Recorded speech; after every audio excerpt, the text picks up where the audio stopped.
Tem coisa que parece invenção de novela. Mas quando acontece na vida real, machuca muito mais. Foi no terceiro dia da lua de mel. O hotel tinha cheiro de mar e dinheiro. Cadeiras de palha trançada, garçons que falavam baixo e uma brisa que entrava pela varanda como quem não queria incomodar. O casal, recém-casado, parecia saído de revista. Ele, com seus 60 e poucos anos, terno de linho, cabelo bem penteado, sorriso orgulhoso.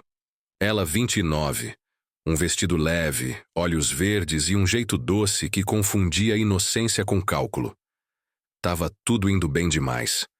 Até que uma criança de uns 8 anos correu pela beira da piscina, escorregou perto da mesa deles e, com a boca cheia de risos, disparou. "Papai, olha o que eu achei!" O homem congelou. A taça de espumante ficou tremendo na mão dele.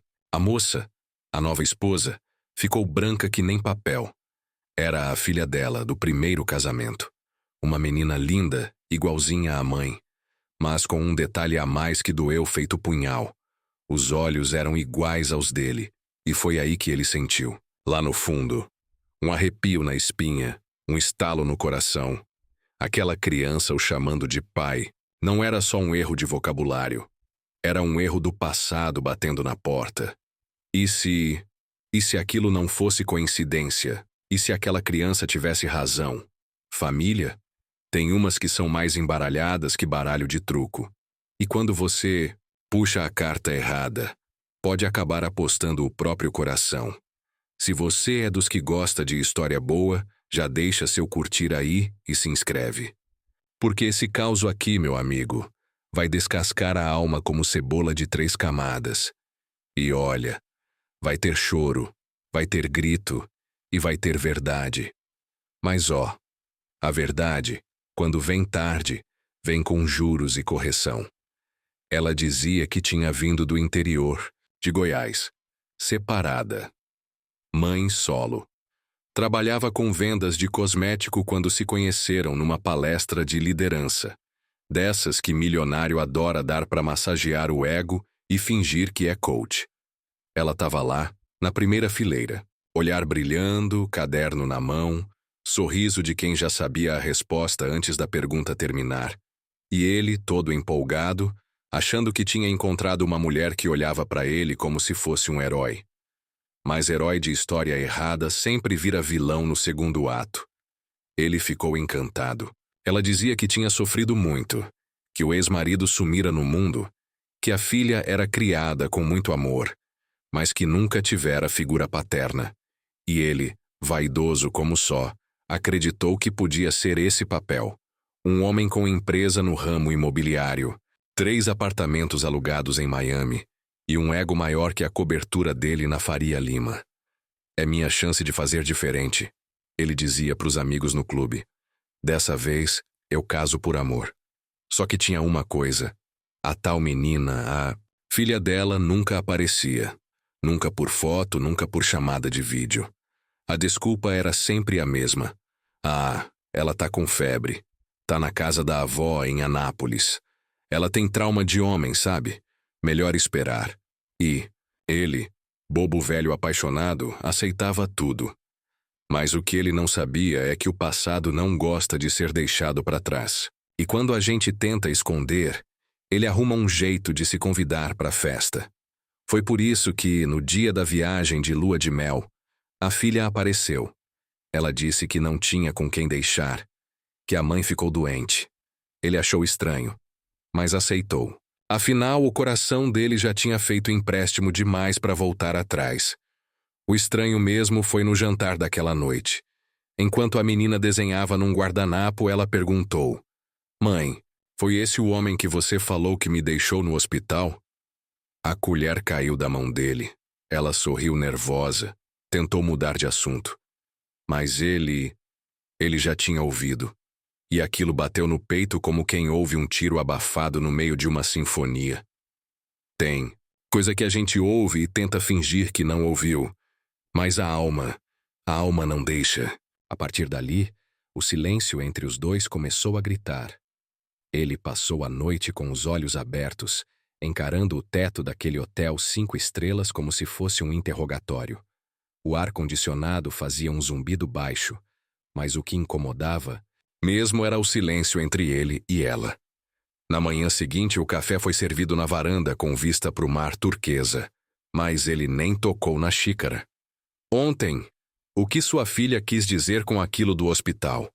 Perguntou, sem olhar nos olhos dela. Ela deu um riso amarelo desses que vêm mais do estômago do que da boca. Ah, imagina. Ela confunde as coisas. Criança inventa.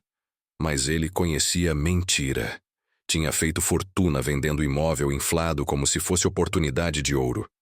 Já tinha ouvido o vendedor jurar que apartamento na planta era investimento. Ele sabia quando alguém falava com medo. E ela estava com medo, só que ele também estava. Porque se aquilo fosse verdade, se ele tivesse de algum jeito abandonado aquela criança, como? Quando? Por quê? Ele nunca tivera filhos. Pelo menos não que soubesse. Era um homem de muitos casos, sim. Muitas mulheres, muitos rostos, mas nomes poucos ficavam. E foi aí que bateu um pensamento sujo, frio, como vento de cemitério. Será que aquela menina era mesmo filha dele? Você já me falou do pai dela? Ele insistiu num tom mais firme. Ela baixou os olhos. Mexeu no café. Disse: não vale a pena falar de gente que foi embora. Mas o que vai embora, às vezes volta de carona com o destino. A negação começou a virar desespero quando ele começou a lembrar. O nome da mãe dela não batia com nenhuma ex. Mas o jeito dela, o modo como falava, as datas. Uma noite em Goiânia, anos atrás. Uma mulher de olhos verdes, um caso rápido. Uma noite só. Ele nem lembrava do nome. Mas o tempo tem dessas. O passado, quando não resolve voltar, manda recado pelo sangue. E o rosto da menina, agora olhando bem, era parecido demais. No fim do dia, ele ligou para um amigo médico, discretamente. Se eu quisesse fazer um teste de DNA, sem ninguém saber, tem como? O amigo riu. Claro que tem. Mas tá mexendo com o que aí, hein? Ele só respondeu com um silêncio pesado. Tem coisa que, se for verdade, arrebenta a vida da gente feito enxurrada. E foi nesse silêncio que ele resolveu. Se a menina era dele, ele ia saber. Mas nem sonhava com o que ainda vinha pela frente. 2 dias depois, o teste estava feito. Um cotonete de saliva aqui, outro ali. E um amigo de confiança para despachar tudo discretamente. Ele disse que era por curiosidade. Disse que queria apenas garantir. Tirar da cabeça. Mas era mentira. Ele queria dormir em paz, enquanto o resultado não chegava. O silêncio entre ele e a esposa foi virando abismo. Ela percebeu. Tentou seduzir, tentou conversar, mas o homem já não era mais o mesmo. E aí o destino, esse roteirista safado, resolveu brincar mais um pouco. Na última noite da lua de mel, ele esqueceu o celular no quarto. Voltou correndo e, sem querer, pegou a esposa sussurrando no telefone. Ele tá desconfiado. A menina falou demais, não era para ser assim. Ele parou na porta, não entrou. Não disse nada. Tem palavras que a gente ouve. E elas continuam ecoando por anos. Na manhã seguinte, ele foi andar sozinho. Saiu descalço pela praia, o sol batendo forte, mas a cabeça fria como mármore de cemitério. Lembrou de um diário antigo, guardado na casa de campo. Coisa de outro tempo. De quando ele era mais novo, escrevia nomes de mulheres com quem ficava, como se fosse álbum de figurinhas. Se ali tivesse alguma pista, talvez a verdade já tivesse sido escrita por ele mesmo, e só faltava reler. No retorno da viagem, ele dirigiu direto para a casa de campo, sem avisar ninguém. No porão, em meio a caixas empoeiradas, ele achou um caderno de capa preta, com páginas amareladas. E ali, entre datas, nomes e comentários idiotas de um homem que achava que nunca ia envelhecer, lá estava: Juliana, Goiânia, olhos verdes. Disse que queria algo sério. Eu fugi. O ano bate certinho com a idade da menina, O lugar? Idêntico. O nome? Juliana. O mesmo da atual esposa. Mas ela dizia se chamar Júlia. Família? Às vezes muda de nome para não mudar de maldição. Foi quando ele percebeu. Ela sabia desde o começo. Ela sabia quem ele era. Ela não apareceu por acaso. Aquilo não era amor. Era armadilha. E a filha? Talvez fosse mesmo dele. Talvez ele tivesse abandonado sem saber. Mas ela sabia desde o começo. E quando alguém entra na sua vida com plano, a dor já vem com o endereço certo. No fundo do caderno, um bilhete antigo, colado, com fita. Se um dia você quiser fazer a coisa certa, saiba que deixou uma parte sua para trás. O nome dela é Clara. O coração dele deu um pulo. Clara. O mesmo nome da menina que agora dormia no quarto da casa dele. Ele voltou para casa com o caderno apertado no peito. Não era mais um milionário apaixonado. Era um homem em guerra com o próprio passado. A primeira coisa que fez foi marcar uma conversa com ela. Na mesa da sala, sem flores, sem trilha sonora, só os dois. E a menina brincando longe, alheia ao campo minado ao redor. Júlia, ou Juliana, né? Me diz uma coisa. Desde quando você sabia quem eu era? Ela não respondeu de primeira.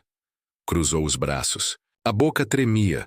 Depois respirou fundo e disse com uma calma que parecia ensaiada. Desde sempre. A frase bateu seco, sem remorso, sem dó. Ela continuou. Eu fui atrás de você. Sabia que você era o pai. Só não sabia se merecia saber. Ele ficou sem ar, como se tivesse levado um soco no estômago por dentro, mas não gritou. O que ele fez foi pegar o telefone e ligar para a advogada. Contou tudo, pediu orientações. A resposta veio rápida. Você quer abrir um processo de reconhecimento de paternidade? Porque se isso for verdade, Emanuel, tem implicações graves. A mãe omitiu, mentiu e te expôs emocionalmente. Eu não quero guerra, ele respondeu. Quero saber a verdade. No dia seguinte, a advogada agendou uma reunião com o conselho tutelar. E aí, foi como jogar gasolina em brasa. A mulher ficou louca. Gritou. Disse que ele não podia expor a filha dela, que estava traumatizada, que o pai verdadeiro era outro, um tal de Rodrigo que morreu num acidente de moto. Mas agora, ninguém mais acreditava. O conselho chamou psicóloga, assistente social, e até advogado dela apareceu com uma pasta cheia de desculpas, mas nenhuma resposta. E a menina, sentada num canto, desenhando ele de paletó, com um balãozinho escrito Papai. O mundo pode duvidar, mas criança sente. O médico ligou 2 dias depois com o resultado do teste. É positivo, Emanuel. 99,9%. A menina é sua filha. Ele desligou o telefone. Sentou no sofá. Chorou baixo. Não era tristeza. Era um tipo de dor que vinha do arrependimento, da culpa, da saudade de uma coisa que ele nem sabia que tinha. No outro dia, decidiu que ia buscar a guarda. Mas aí veio o advogado dela, com uma intimação. Ela estava acusando ele de abuso psicológico, manipulação e tentando ganhar a guarda total da criança. Ela quer me apagar da história. Ele disse, e o advogado respondeu. Não se preocupe, a verdade tem prova, e agora você tem sangue, nome e caderno. Quando o mundo não quer ouvir, é a história que grita, e esse grito ninguém consegue calar. Depois da intimação, ele fez o que todo homem ferido faz. Se escondeu. Desligou o telefone. Cancelou reunião. Saiu da própria casa e foi para o interior, para a fazenda do irmão mais velho. Um rancho velho com cheiro de lenha, mato molhado e silêncio antigo. Lá, ele passava os dias sentado na varanda, olhando para o pasto vazio como quem procura uma resposta. Nas nuvens, o irmão tentava puxar conversa. Você tá pálido, cara. Parece que viu fantasma. E ele só respondia. Talvez tenha sido pior, vi a verdade. As noites eram piores. Ele sonhava com a menina chamando ele de pai. Mas no sonho, ela ia embora, de mãos dadas com um homem sem rosto. E ele correndo, atrás gritando sem voz. Acordava suado, com o coração disparado, sentindo que tinha perdido uma coisa que nem sabia que tinha, e que agora queria mais que tudo. A mulher sumiu com a menina. Mudou de cidade. Desativou redes sociais. Não atendia mais os advogados. Ela sabe que perdeu a narrativa, dizia a advogada dele. Ela tá fugindo. Mas ele não queria processar, nem brigar. Queria só ver a filha, ouvir ela de novo dizendo pai, sem medo, e dizer para ela, olhando nos olhos, eu errei, mas tô aqui. Agora eu tô. Mas o mundo não tem botão de voltar. E o tempo, quando a gente perde, não devolve. Ele começou a beber, coisa que nunca fez. Whisky no café da manhã, cerveja no almoço. Até que um dia, vomitou no quintal e desmaiou. O irmão chamou o médico da cidade. Isso é depressão, meu velho. E das bravas. O médico foi embora, mas deixou um aviso. Se ele não se mexer, não levanta mais. Foi então que, na madrugada seguinte, sozinho na cozinha da fazenda, sentado à mesa com uma garrafa pela metade e o caderno na outra mão, ele viu algo que tinha ignorado antes. Na contracapa, colado com fita, havia um recorte de jornal amarelado, uma nota antiga. Bebê abandonada em hospital de Goiânia, é acolhida por voluntária. Mãe desapareceu após parto. O nome? Clara. O data? O mesmo dia da tal viagem dele. E o hospital? O mesmo que ele patrocinava há anos, sem nem lembrar por quê. Foi ali que ele entendeu. Ela nunca foi só um acaso. Ela era o passado voltando para cobrar. Era o erro que a vida não esqueceu. E agora? Estava nas mãos dele decidir se virava o rosto ou voltava para lutar. Mas o medo ainda prendia os pés. Tem hora que a dor é tanta que a gente não sabe se levanta ou se deita de vez. E ali, naquela cozinha escura com cheiro de café velho e mágoa fresca, ele murmurou: me perdoa, filha, mas ela não estava ali para ouvir. Já fazia quase 2 meses desde que ele tinha visto a filha. 2 meses de silêncio, desespero e lembranças. 2 meses de vazio. Até que numa tarde nublada, daquelas em que o céu parece pesar sobre a cabeça, da gente o telefone tocou. Era uma ligação com número privado. Ele quase não atendeu, mas atendeu. Do outro lado, uma vozinha fraca, infantil, como se falasse de um mundo muito longe. Papai? O coração dele parou, literalmente, teve que sentar. Ficou mudo com o telefone na orelha e a alma no chão. É você, Clara? Tô com saudade. Ele fechou os olhos. Chorou baixinho. Eu também, meu amor. Eu também. Ela contou que tinha usado o telefone da vizinha, que a mãe dela dormia o dia todo agora e que ela estava com febre. Tô com medo, papai. Foi a única coisa que ela disse antes da linha cair. Ele levantou feito raio, pegou as chaves, entrou no carro. Nem avisou ninguém. Sabia que não podia mais esperar decisão de juiz. Não podia mais seguir protocolo. Era pai. E pai, vai. Seguiu as pistas que tinha. O bairro que a advogada suspeitava. O nome da vizinha que apareceu num recibo antigo. Rodou feito doido. Bateu em porta. Perguntou pra gente estranha. Foi humilhado. Ignorado. Até que uma senhora idosa sentada na calçada olhou pra ele e disse: o senhor é o pai da Clarinha, né? Ele engoliu seco. Sou. Ela apontou com o queixo para uma casa simples no fim da rua. A mãe dela saiu ontem, não voltou mais. A menina tá lá sozinha desde cedo. Ele correu, arrombou o portão, entrou. E ali, no sofá pequeno, com cobertor remendado e febre no rosto, estava ela, a filha dele. O que restava do amor dele. O que sobrou da verdade. O recomeço com nome e abraço. Ela abriu os olhos devagar.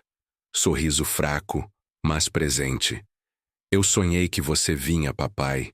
Ele caiu de joelhos, chorou, abraçou. Beijou aquela testa quente com a devoção de quem beija uma segunda chance.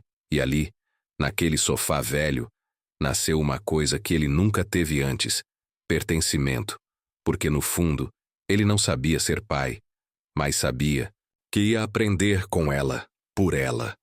Às vezes o que salva a gente não é Deus nem sorte, é uma criança com febre e fé. Na manhã seguinte, ele voltou para o escritório da advogada com a filha no colo.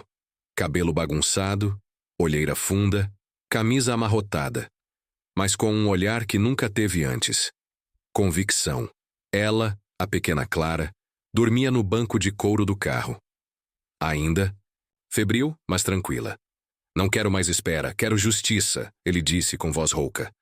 Ela abandonou a filha, me enganou e fugiu. A advogada arregalou os olhos, mas não hesitou. Vamos acionar o Ministério Público. Isso não é mais uma disputa de guarda.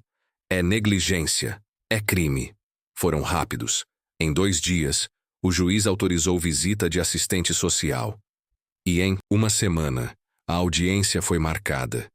E lá estava ela, Juliana, a mulher que ele achou que fosse o amor da vida, agora sentada na frente dele, com o olhar vazio e um advogado que nem sabia o nome da criança. O juiz, um senhor grisalho e cansado, olhou para os dois com ar de quem já viu muita mentira tentar passar por verdade. Doutor Emanuel, o senhor confirma que tem o teste de DNA? Ele assentiu. Sim, meritíssimo, ela é minha filha. Biologicamente e agora emocionalmente também. E a senhora Juliana, por que omitiu o pai da criança durante tantos anos? Ela não respondeu, ficou muda. Mas aí, uma voz pequena ecoou no tribunal. Era Clara, segurando a mão do pai, com voz baixa, mas firme. Eu quero ficar com ele. O silêncio foi pesado. Até o ar pareceu parar. A juíza da vara da infância, que acompanhava o caso, se inclinou para ouvir. Melhor. E por que, querida? Porque quando ele me abraça, eu sei que eu existo. Tem frase que não precisa de argumento, só de lágrima. E ali, foi a verdade chorando pelos cantos da sala. A decisão saiu na mesma tarde. Guarda provisória para ele. A mãe seria investigada por abandono e falsidade ideológica. Mas ele só pensava numa coisa: como começar a vida de novo, agora com uma filha que ele nunca planejou, mas que virou o motivo do mundo dele girar. Na saída do fórum, os jornalistas perguntaram: é verdade que o senhor foi enganado por interesse? Ele respondeu com um sorriso triste: não fui enganado. Eu que fui cego. Mas Deus enxerga por quem não vê. Ele vendeu a cobertura de São Paulo, vendeu os carros importados, demitiu os seguranças, cancelou os jantares de gala, doou ternos e relógios. A vida de antes virou peso. Foi morar num sítio, desses com varanda grande, galinha solta e cheiro. De café coado, construiu um quarto rosa, pedido da Clara, com papel de parede de borboleta. E todo domingo, os dois faziam bolo de cenoura e brigavam pela cauda. Ela ria. Ele reaprendia a viver, e toda vez que ela perguntava: papai, posso te perguntar uma coisa? Ele respondia: pode, meu amor, a vida é feita de perguntas. E eu tô aqui para errar menos nas respostas. Matriculou ela numa escola nova. Fez questão de participar das reuniões, das apresentações, das festinhas. Chorou quando ela cantou Aquarela com voz desafinada no palco, e gravou tudo, cada segundo. Na cidade pequena onde moravam, o povo estranhava no começo. Ué, aquele ali não era o empresário famoso? Agora tá criando filho sozinho? E ele só sorria, porque o que antes era vaidade, agora era milagre. Montou uma pequena fundação em nome da filha, Instituto Clara Luz, para ajudar crianças abandonadas e pais arrependidos. Atendia com psicólogos, médicos e advogados voluntários. Dizia que todo pai merece segunda chance, desde que queira ser melhor do que foi. Ele falava pouco agora, mas quando falava dizia assim: a vida me deu uma fortuna, depois tirou, depois me deu, de novo, mas com nome, abraço e cheiro de shampoo de criança. Nunca mais casou, Nunca mais procurou outra mulher. Disse que agora o coração dele já estava ocupado, e bem ocupado, porque onde antes morava culpa, agora morava redenção, e onde antes morava silêncio, agora morava riso. Família não é. Quem vem do sangue é quem escolhe ficar, mesmo quando tudo parece quebrado. Naquela noite a lua estava cheia como há muito tempo ele não reparava. Clara dormia cedo, como sempre. Cabelinho espalhado no travesseiro, respiração leve. No colo, ela segurava o caderno antigo. Aquele mesmo, da juventude dele, agora cheio, de rabiscos coloridos e frases escritas em giz de cera. Na última página ela tinha desenhado ele, com a roupa de sempre, aquele chapéu surrado, e a mão dada com uma menina. Embaixo, uma frase. Meu herói chegou tarde, mas chegou. Ele olhou aquilo por uns bons minutos sem dizer nada. Depois fechou os olhos e sorriu com aquela paz de quem quase perdeu tudo. Mas encontrou o que realmente valia. No outro dia ele sentou na varanda. Café na mão, pão de queijo na mesa e disse pro amigo que veio visitar. Sabe, tem gente que nasce invisível, mas não nasceu para viver apagada. Como assim? O amigo perguntou. A Clara, ela ia ser esquecida. Ia crescer achando que era problema, que ninguém queria. Mas Deus usa até os erros da gente para corrigir rota. Ela não. Salvou só minha história.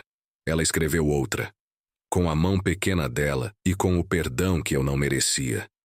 O amigo ficou em silêncio, e ele completou com aquele ar de velho sabido.